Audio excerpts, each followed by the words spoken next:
नाही, प्रामुख्यानं गेल्या अनेक दिवसांपासून रखडलेले हे बसस्थानकाला आता कुठे दिशा मिळते. त्या ठिकाणचे आमदार आमचे दीपक साहेब यांनी सातत्यानं पाठपुरावा केला. आमच्या बाकीच्या शिवसैनिकांनी सुद्धा त्यासाठी परिश्रम घेतले आणि अर्धवट बंद पडलेलं काम नंतर परत आता जोमानं चालू केले आणि फार जलद गतीने होत आहे. लवकरच हे काम पूर्ण होईल, कारण 2,85,00,000 निधी आधी खर्च केला होता. परत मी आता 2,50,00,000 आसपास निधी दिलेला आहे आणि एवढे पैसे दिल्यानंतर सुद्धा जर अजून काही पैशाची आवश्यकता असेल तरी सुद्धा ती आत्ताच मी त्यांना सांगितलं त्याची सुद्धा पूर्तता केली जाईल. परंतु एकदा का काम पूर्ण झालं की नंतर मग ते ह्या कामासाठी पैसे नव्हते म्हणून थांबलं किंवा त्या कामासाठी पैसे नव्हते म्हणून थांबलं असं होता कामा नये. पूर्णतः जेवढा निधी लागेल तेवढा निधी राज्य शासनाच्या माध्यमातून परिवहन विभागातर्फे मी उपलब्ध करून देईल आणि लवकरात लवकर हे स्थानक कसं पूर्ण होईल याकडे लक्ष देईल. मला असं वाटतं पुढल्या वर्षी 2027ला हे पूर्णतः अतिशय चांगल्या प्रकारचं स्थानक चिपळूण करणं आम्ही परिवहन विभागाच्या माध्यमातून घेतलं. रत्नागिरी जिल्ह्यावरती कोकण दौऱ्यावरती सुद्धा आला, महाडमध्ये आपण थांबलो होतो. ठिकठिकाणची बस स्टँड आपण बघितलेली दूरदर्शन. मी पूर्ण नवी मुंबई पासून फिरतोय. नवी मुंबई, पाली, माणगाव, महाड, चिपळूण असे सगळे करत करत मी आता पूर्ण सिंधुदुर्गापर्यंत जाणार आहे. म्हणजे गोव्याच्या बॉर्डरपर्यंत जेवढे बसस्थानक जेवढे एस टी स्टँड आहे त्याची पाहणी करणार आहे.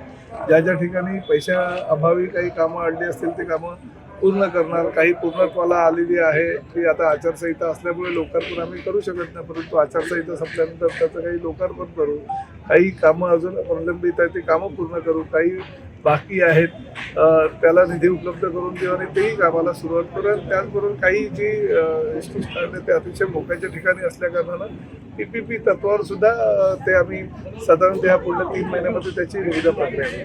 इलेक्ट्रिक बसेसची अजून सुद्धा मागणी आहे काही हो, इलेक्ट्रिक बसेसची मागणी आहे, परंतु मागणी जरी असेल तरी इलेक्ट्रिक बसेसचे चार्जिंग स्टेशन सगळीकडे उपलब्ध नसल्या कारणानं ते इलेक्ट्रिक बसेस आम्ही देऊ शकत नाही. परंतु आत्ताच आमच्या आमदारांनी मागणी केल्यानुसार ती इलेक्ट्रिक बस लवकरात लवकर देण्याची व्यवस्था करण्यात येईल असं मी त्यांना आश्वासन दिलं. पण त्यापूर्वी चार्जिंग स्टेशन जर उपलब्ध झालं तरच मला इलेक्ट्रिक बस देता येईल. त्यामुळे ती आधी इलेक्ट्रिक बससाठी चार्जिंग स्टेशन मी बनवतो. कर्मचारी संख्या कमी आहे, गाड्यांची सुद्धा संख्या कमी आहे. नाही, गाड्यांची काही काळजी नाही. भरपूर मी तर निकम साहेबांना सांगितलं जेवढ्या गाड्या तुम्हाला पाहिजे तेवढ्या गाड्या घ्या. फक्त काय माझ्याकडे कर्मचाऱ्यांची जरा कमी असल्या कारणानं गाड्या माझ्याकडे असताना सुद्धा मी देऊ शकत नाही अशी परिस्थिती. आत्ताच 3,000 गाड्या टाटाच्या माध्यमातून आम्ही घेतोय, त्या सगळीकडे देतोय. त्याबरोबर आता 5,000 गाड्या अजून आम्ही निविदा त्याची प्रक्रिया अंतिम टप्प्यात आहे. तेही साधारणतः पुढल्या महिन्यामध्ये आम्हाला निविदा प्रक्रिया झाल्यानंतर 3 ते 4 महिन्यामध्ये गाड्या उपलब्ध होतील. त्यामुळे गाड्यांची कमी नाही.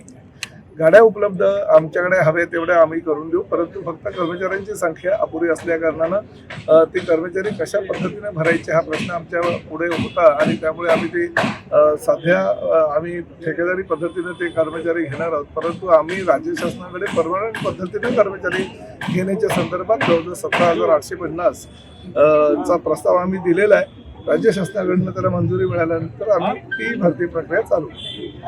सर, CNG बस आहे तुमच्या, मात्र CNG बसला CNG मिळत नसल्यामुळे बऱ्याच वेळेला फेऱ्या रद्द होण्याचे देखील प्रकार येते. नाही, ही वस्तुस्थिती आहे. CNG बसेसचा आता एकतर काय त्याचे भावसुद्धा वाढलेले आहेत डिझेल प्रमाणे आणि त्यामुळे CNG बसेस मेंटेनन्सनं सुद्धा आम्हाला कठीण जातं. त्यामुळे CNG बसेसच्या बाबतीत आम्ही काही निर्णय योग्य तो लवकरात लवकर घेतोय.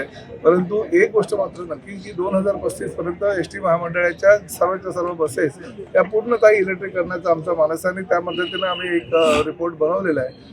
जर त्या रिपोर्टनुसार योग्य प्रकारे आम्हाला जर चार्जिंग स्टेशन वगैरे उपलब्ध झाले तर नक्कीच 2035 पर्यंत ST महामंडळ हे देशातलं पहिलं महामंडळ असेल की त्यातल्या सर्वच्या सर्व गाड्या हे इलेक्ट्रिक असतील. दरवाढीचा देखील फटका बसतोय ते स्थानिक. बघा, सध्या तरी दरवाढीचा फटका बसून सुद्धा ST महामंडळानं अद्यापर्यंत तिकीट वाढ केलेली नाही ही वस्तुस्थिती आहे. कारण जवळजवळ 7.5 ते 8 रुपयापर्यंत दरवाढी डिझेलची झालेली आहे मागच्या 15 ते 20 दिवसामध्ये.